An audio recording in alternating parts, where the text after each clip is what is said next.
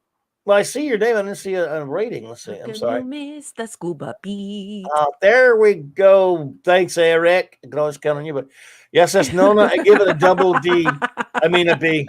Thank you. I'm sorry about that, Scuba. I missed stuff, man. My eyesight sucks. Scuba Pete! Let's see here. Oh, so funny. Oh my God. That's got me crying. Oh yes, it's all good. Oh yeah, well, at least we got some more second season to come next week. So we're still in prime Trek. Jesus is my king. 68. He says, "Miss me too." Damn it. Oh, okay. More double D jokes, guys. Come on, man. Toxic bastards. No, the only reason for watching this episode, otherwise, a D Cup 6.5 episode. I like this term episode. You the man, Jesus is my King 68. I'm sorry, I missed you, bro. Again, I'm blind as a bat. Yeah, well, it's also harder on this side to read them, guys. Oh, but I'm not just covering for Clubby because I love him and because he's my captain. It kind of does suck the way that it looks on this side of it. She's coddling me, folks. Don't listen to it. No triple D. Well, I guess we got all of our reviews. Yeah, again, my 3 superb, top-notch, great episodes of Trek with one kind of a clunker. Yep. So that's not too bad at all when you got your 3 out of 4, folks. Because never was a big. No, again, I know Flash didn't make it here tonight. It's funny, Flash likes this one, and we've had our arguments about this one before. Well, and when we did our top 25, I think he put it in his top 25. I'm like, dude, are you insane? But he had a lot. He had third season was in there. So Flash, wow, he put it in his top 20. Can we just stop? 25. You just dropped that like a bomb on me and the whole chat. Talking bad about you, Flash. Like, I do it to his face. Flash, did you actually make this your top 20? You should be here to defend yourself. I'm gonna ask him because I can't remember now, but I could have swore I know we talked about this one. Miranda B. Hi, Miranda B. Another beautiful lady here. Oh my goodness, Miranda B. It's lovely to see you. Thank you so much for being here. Miranda B. You didn't get to give ratings, so I don't know if you know these Trek episodes or not. But if you want to tell us what you think of the Trouble with Tribbles, Bread and Circuses, Journey to Babel, and Private Little War. Yep. If you have opinions, if not, no problem. While we're wrapping things up here, Miranda B, though, we really appreciate you popping in. Yeah, so good to have you here. Absolutely. And the chat's lighting up, welcoming our new community member, like we did earlier. Absolutely. Box Night. Box Night is also new, so newbie, welcoming newbie. Oh yeah, Box Night. Cool. I appreciate you, Box Night, being here. I always love seeing new friends, making new friends here, popping in. So, let's see here. Well, I tell you what, we did 4 again, folks. We did 4 more. I mean, I don't know exactly how many we got left in the. We've got left in the second season. I have a big old list. We'll get close though. Yep, we are. I'm bumming that we're getting near to the second season because, damn, I mean, then we're going to get into the third. Oh, boy. Yeah, the Gamesters of Triskelion are coming up. I might surprise. Oh, I can see Lord Thoth being a monster about that one. You can be brutal on that one, but I might surprise you on that one. Lady Gaga, like that's some Lady Gaga. Oh, from Retro Blasting, thanks. Well, by the way, I love my Retro Blasting friends. Michael and Melinda are wonderful friends of mine. There's a link to their channel and many other great ones in my description below. If you have not checked out Retro Blasting, he's always given me so much help. So, I'm so with you. Box Night, it's great to meet you, and thank you so much. Yeah, I love him. Lord Thoth is talking about Triskelion. That outfit, am I right? Yes. Oh, good God. Yes, Lord Thoth, you are right. I don't know. Steve mentioned I was going to ask. I'm going to try to find out. Raymond, I bet 20 quatloos. We'll have fun next week. 30 quatloos. Do I have a 40 quatloos? Yes. That's next week? Okay, good. Is that in next week's? Okay. I believe so, yes. All righty. I don't know what happened to Katie, but shout out to Katie if she can hear us out there somewhere. If you hear this later, we love you, Katie. Well, she's taking a pause on social media, but I did I did have an opportunity to speak with her, and I encouraged her to return after she has had a break. Sure. That said, I just want to take a moment to say that we love Katie Carr, and we cannot wait until she returns to the community and returns to social media, if that's what she chooses to do, because you're missed around here. We sure love you, Katie Carr. I love you, Katie. We miss you. I'm at 20 quatloos on the newcomers. Yeah. I'm just gonna spoil it up. I like the games of Triskelion. It's a goofball, but it's a fun one. Come on. Oh boy, poor Ash. That's 4 already. Wow, it's No, is only that all? quarter to 5 a.m. for me. Probably the Uh-oh. time Yeah. change. Yikes. Well, we did it, folks. We got through 4 of them again, and we knocked it out in record time there. Oh, we forgot to talk about the Jed thing. Well, we mentioned it earlier. Jed, you need to give us the time. Tomorrow, I don't have a clear time on this. Jed, I know you probably went to sleep or something. We're going to find out, everyone. And I'll try to get the news out there because I don't know. If Jed, if you need to pop in, dude, if you are still here. And for those of you who are at home who are listening to this, and it is just a podcast for you, you're not interacting with the visuals or the chat. I want you to know that right now the chat is lighting up with M's from people in this community wanting to send their love and remembrance for Mark Stephen Chure, Mark C., who was a valued member of this community, and God rest his soul. We love you, Mark C. Thank you for putting that M in there, everyone. Mark C., the great Mark C. A show note before we get out of here.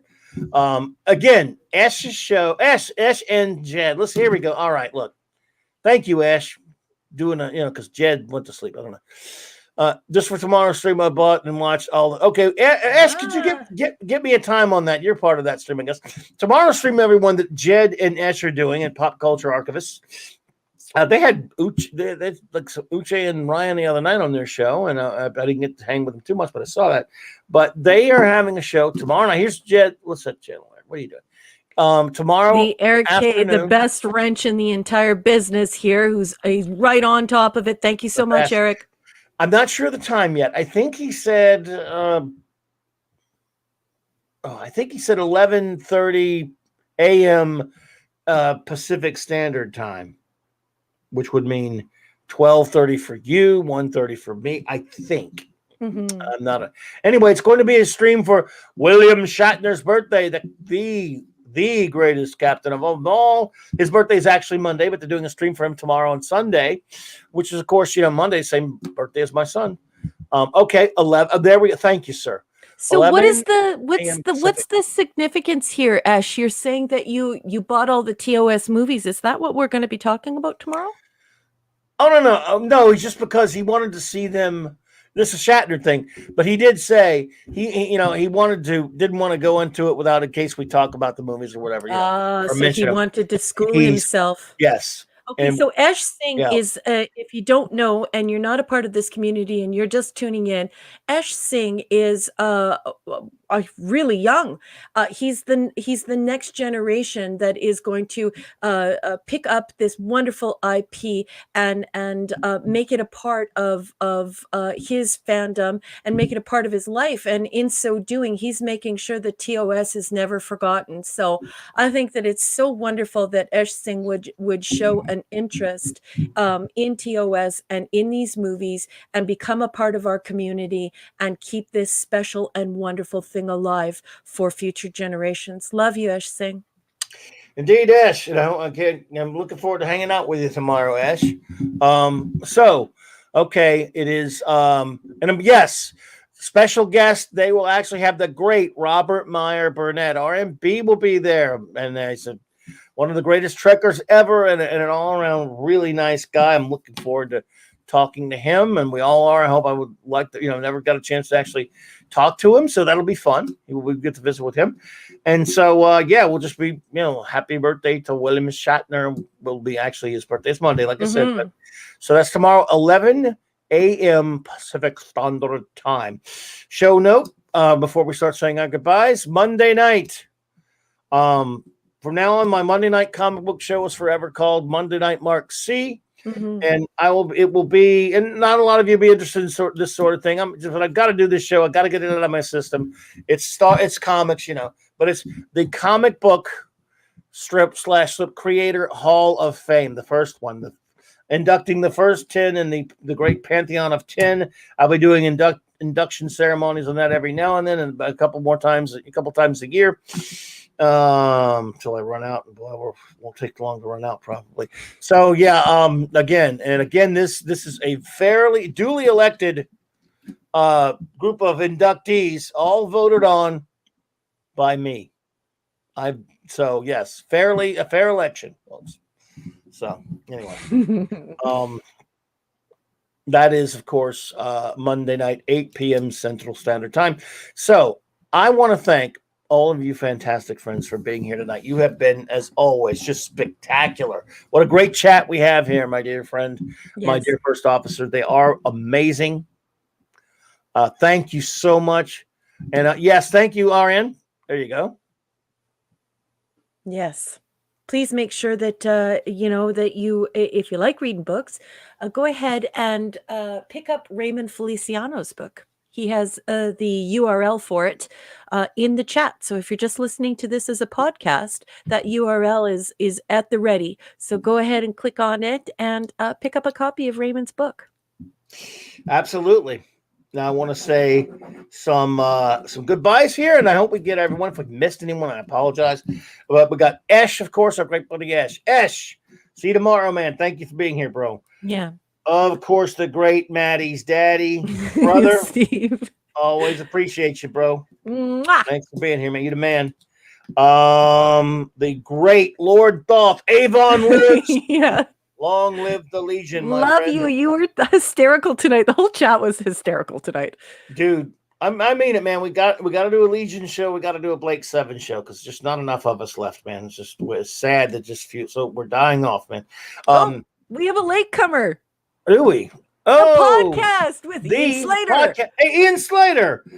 We've met a couple times on some of the Gary's member streams. Ian Slater. We're just heading out of here, but I tell you what, I am honored to see you pop in, my friend.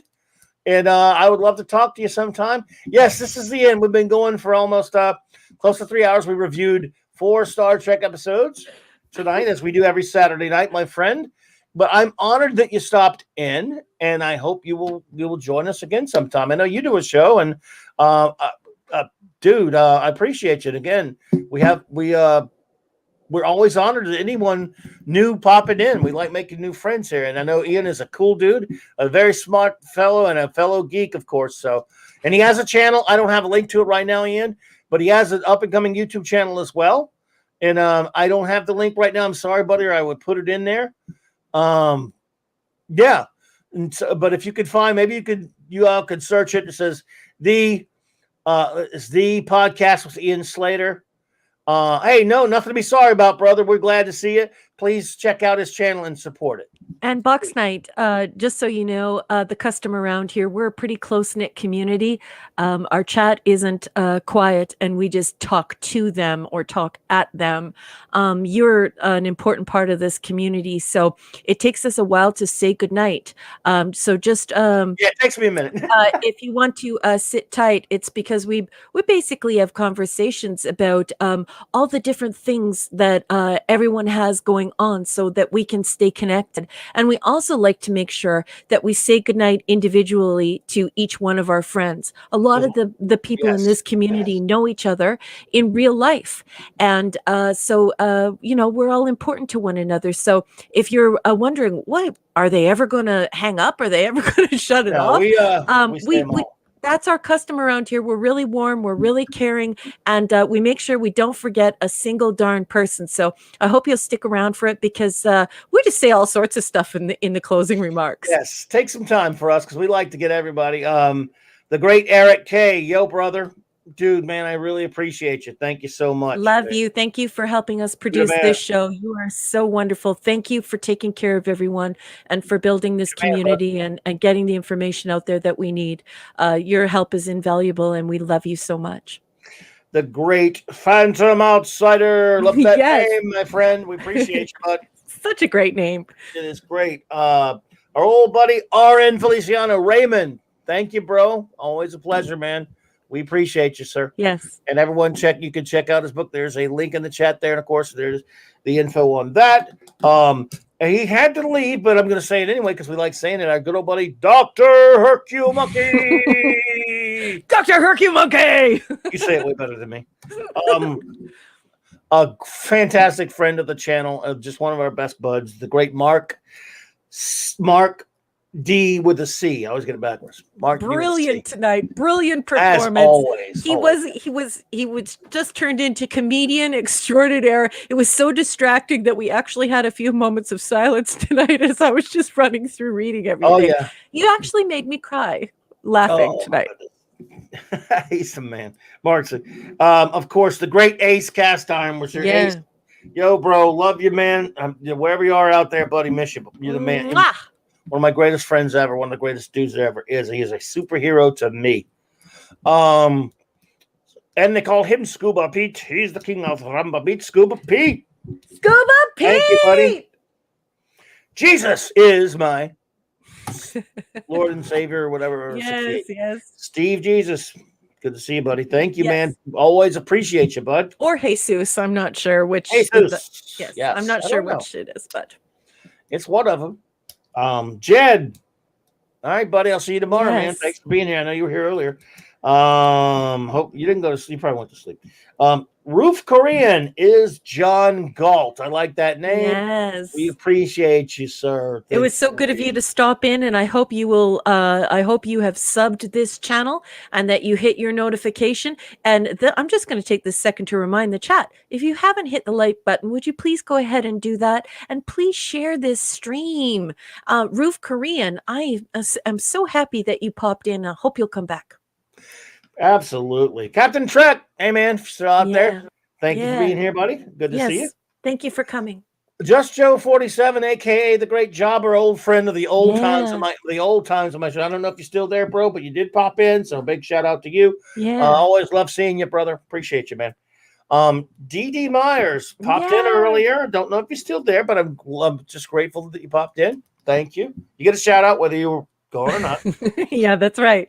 Nobody Project Story Time. Yes, wonderful contributions by Project Story Time this evening. Yes, indeed, he had to run, but it's always great to see you, my friend. Good to see you.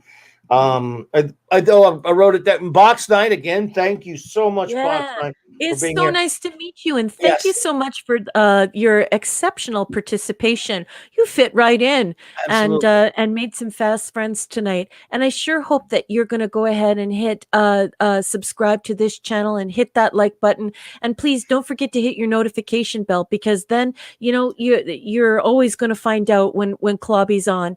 And so it was great to meet you. Thank you so much for your contributions tonight. Absolutely. Please, yes, clobber that like button and subscribe if you are so inclined. And we appreciate you. Thank you so much. She didn't only popped in for a second, but I'm a sucker for the beautiful ladies, especially redheads. So Miranda B, I don't know if you're still there, but lovely to see you again, my dear. It was wonderful of you to pop by. We appreciate it. Thank you so much for coming by, Miranda B. Absolutely. Rod Thunderheart, my friend. Rod Thunderheart. Yes. We appreciate you, buddy. Good to see you. Absolutely. And just so everybody in the chat knows, Rod Thunderheart writes romance novels from a man's perspective. So I think that's just absolutely wonderful. And you can find Rod Thunderheart on Twitter, and he has the URL to where you can purchase his book. So he's a Canadian author. So if you like romance, and especially the cool idea of having it from a man's perspective, Rod Thunderheart's your guy. Yep, absolutely. Yeah, let me Mark with the scene. When you guys finish covering Trek, we start over again. Oh, who knows what we'll do, man. Let's see here. S says, again, don't forget to check out our Trek stream tomorrow. Absolutely. Trek stream tomorrow. And the Green Lantern special of Global Geek Gang on Thursday. Is that what we're doing? Down? Well, that's news to me, but okay. S is my special programmer. Everybody, stop the presses. Okay, everybody, Clobby, Ash, Jed, Lord Thoth, Nick Weiser, all of these people. I hope I got Nick Weiser right. I just met him. But all of these people are Green Lantern experts. So like super old school Green Lantern, plus like modern, and then the hyper modern. And they're all going to get together and they're going to hash out the existence of the Green Lantern, all the lore, all the stories, saying whether they like it or not. It's going to be so cool. We'll I okay. Oh, yeah, I guess we did. Again, news to Lord Thought. Oh no, it's cool, Ash. I just did dude, I'm old. I forget crap. I didn't know we hadn't set it in stone or anything, but you know what? We'll go ahead and just do it. What the hell? I can do it off the cuff. Yeah. I don't need to do any studying for that. I never do study for anything, so it don't matter. But Lord Thoth, I know you're game, man, for that, right? Aren't you? So, oh, he's got the skills. He has the skills to pay the bills. You just go ahead and ask Lord Thoth anything on that. These guys, I'm so excited about this show. I know nothing about the Green Lantern. I only know about the super old school Green Lantern from my childhood. So I am really excited to hear what Esh has to say, and then what Clobby and the gang have to say. So it's like it's all the generations are coming together, and it's going to be super, super cool. Looking forward to I love me some GL, so I'm game. I hope you're game, Thoth. But I just be being absent-minded, everyone. Apollome's minion, my dear, thank you for, and the puppy and the truck doggy. Lovely to see you again, my dear. Thank you for being here. We appreciate you. We have a new one here tonight with a great name, JT Kirk. Thank you. Yes, so good to see you. Appreciate you. The great Parrot Head was here earlier. Yeah, Parrot Head. Thank you so much for stopping by. And I saw the tweet you sent me about the DM. 24/7 Fusion's interested too. Ooh, it's gonna be a throwdown. I'm not gonna miss it. Is he here? No, I'll get if 24 wants to show up, I'll try to get him. It's tough to get sometimes. Canadian Spider-Man who does whatever a Canadian Spider-Man was. Thank you, buddy. I think that's everybody I have written down. I write them all down because there's no way I'm going to remember them all. If I missed any, but if I missed anyone, I'm sorry. But yes, we will. I will get. I will ask 24 if he is always welcome, Musha, because he's a great friend. So blame Raquel. There you go. That's true. Jed's not here, so we have to blame somebody. We'll just blame Raquel. Yeah, but you guys are so smart that when you start going off in these streams, I can't help it because I want to learn from you. You know, I'm just a Trekkie and an academic. I only know what I know. And some of you are real experts in different things. And I've learned a lot from you guys, especially about the fact that, I'm a Trekkie. I'm not a comic book person. And I have learned so much from you guys about comics that I actually appreciate them. I used to think they were silly before. That's how much of a transformation it has been for me to see these different things through your guys' eyes. And gals, you guys are great, and gals, just I love hearing it and I love learning. Let's keep doing it. Let's keep getting all these brains and geeks and expertise together.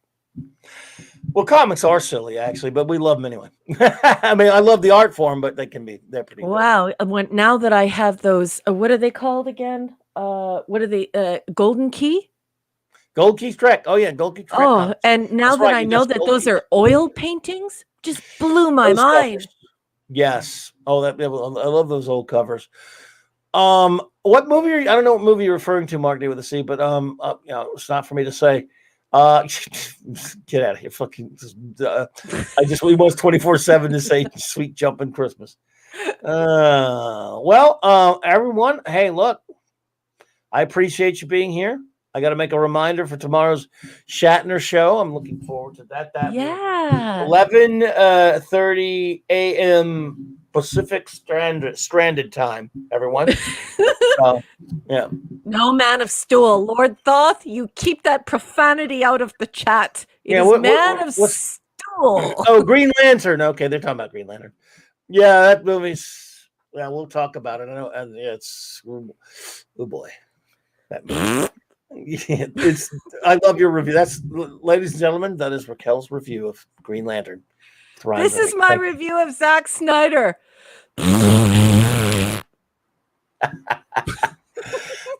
That's a glowing review too. That's way better than mine.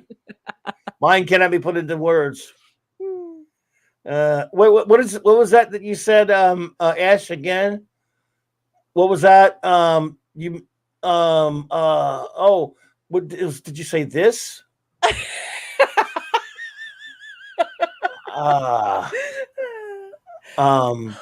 I can't remember. Oh, we have some breaking news, everyone, also, by the way. It's so good. It never gets old. That one, Ash. I think you were talking about that. So yeah. That's what he said. My God. All for you, brother. You know I love you, Ash. All for you, bro. Ash knows we love him. Yes, of course he does. All right, man. Well, everyone, thank you so much. Just love you all. Had a blast. It's just always fun.